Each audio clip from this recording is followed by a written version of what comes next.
తిరుపతి ప్రజల ఆరాధ్య దైవం కలియుగ ప్రత్యక్ష దైవం శ్రీ వెంకటేశ్వర స్వామి సోదరి అయిన శ్రీ తాతయ్యకుంట గంగమ్మ తల్లిని ఆంధ్రప్రదేశ్ రెవెన్యూ రిజిస్ట్రేషన్ల శాఖ మంత్రి అనగాని సత్యప్రసాద్ మంగళవారం దర్శించుకున్నారు. ఆలయానికి విచ్చేసిన మంత్రి అనగాని సత్యప్రసాద్ కు గంగమ్మ దేవస్థానం చైర్మన్ మహేష్ యాదవ్ మరియు ఆలయ అర్చకులు అధికారులు ఘనస్వాగతం పలికారు. ఆలయ సాంప్రదాయం ప్రకారం మంత్రికి దేవస్థానం చైర్మన్ మహేష్ యాదవ్ గజమాలతో ఘనంగా సత్కరించారు. అనంతరం వారు అమ్మవారి మూల విరాట్ను దర్శించుకుని ప్రత్యేక పూజలు మరియు అర్చనలు నిర్వహించారు.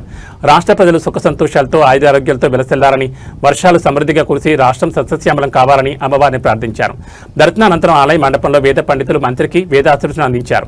ఈ కార్యక్రమంలో కూటమి రాష్ట్ర ఉపాధ్యక్షుడు నరసింహ యాదవ్, టీడీపీ తిరుపతి పార్లమెంట్ అధ్యక్షులు పనబాక లక్ష్మి, తుడా చైర్మన్ డాలస్ దివాకర్ రెడ్డి, రాష్ట్ర మీడియా కోఆర్డినేటర్ శ్రీధర్ వర్మ, దేవస్థానం బోర్డు సభ్యులు, ఆలయ అధికారులు, అర్చకులు మరియు భక్తులు పాల్గొన్నారు. చాలా సంతోషం. అయితే గంగమ్మ జాతర అయిన తర్వాత తొలి మంగళవారం రోజున అమ్మవారిని ఈరోజు స్పెషల్గా తామర పువ్వులతో డెకరేట్ చేసిన రోజున దర్శించుకోవటం.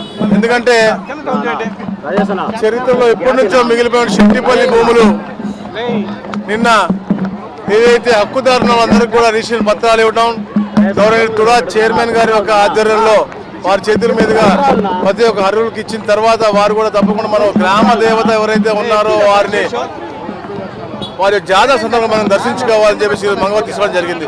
చాలా సంతోషంగా ఉంది. చాలా వైబ్రెంట్ వాతావరణంలో వచ్చిన ప్రతి పిలిగ్రిమ్స్ కూడా ప్రశాంతంగా వారి యొక్క మొక్కును తీర్చుకోవడం అవ్వచ్చు, లేకపోతే మొక్కుకునే ప్రక్రియ అవ్వచ్చు, బ్రహ్మాండంగా చూస్తారు. ప్రతి ఒక్కరు కూడా మాట్లాడుతూ ఉన్నాం, వాళ్ళు ఆనందంగా ఉన్నారు. ఈ రాష్ట్రంలో ఒక సుభిక్ష పరిపాలన ఉంది, ఒక సుఖవంతమైనటువంటి పరిస్థితి ఉంది. కాబట్టి అందరూ కూడా ఆర్థికంగా కూడా మెరుగైన జీవితాల పరిమాణాలు చూస్తూ ఉన్నారు. కాబట్టి ఒక మంచి వాతావరణంలో ఈరోజు మనం అందరు భక్తులు కూడా చూసాము. మనం చూస్తూ ఉన్నాం ప్రతిరోజు కూడా దాదాపుగా 50,000 మంది దాకా ఈ మంగళవారం రోజు వస్తూ ఉన్నారు.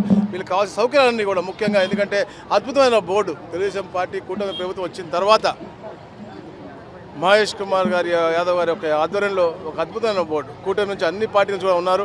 వాళ్ళు అద్భుతంగా ఈ జాతరని రెండోసారి చేయటం, అంటే గతంలో స్పెషల్ బాడీగా మనం వారిని పెట్టి వేయడం జరిగింది. ఈసారి వారి యొక్క హోదాతో చేయడం జరిగింది.